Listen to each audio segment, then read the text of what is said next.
Where do you think things might look stretched under your watch, whether currencies or rates?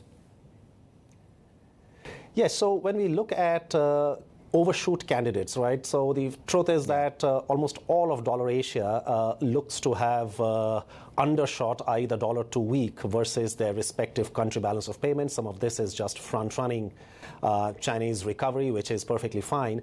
But the overshoot seem to be more pronounced in some current account deficit currencies in the region. For example, the Philippines peso.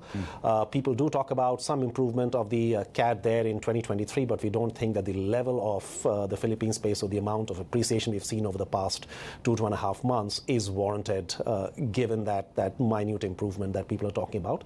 The other somewhat controversial overshoot candidate that we see is the Korean won.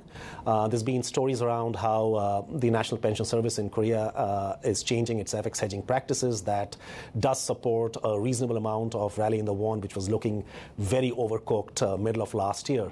But based on our assessment, the Korean won is now overshooting its balance of payment particulars, and we feel like at some point, once this China rally starts to run out of steam, that could be a potential candidate to fade.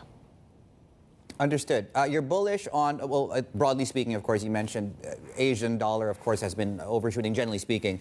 You're still bullish on the baht, though, and the Indonesian currency. Tell us why.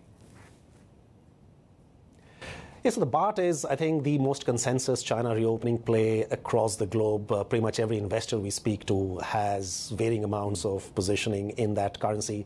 The reason why we have to be a little careful about dollar baht at these levels, though, is that the currency seems to be overshooting a good case scenario revival of Chinese tourism. I don't quite put it as the best case scenario, but if you get up to 75–80% recovery of 2019 tourist arrivals, I think we are significantly overshooting those levels.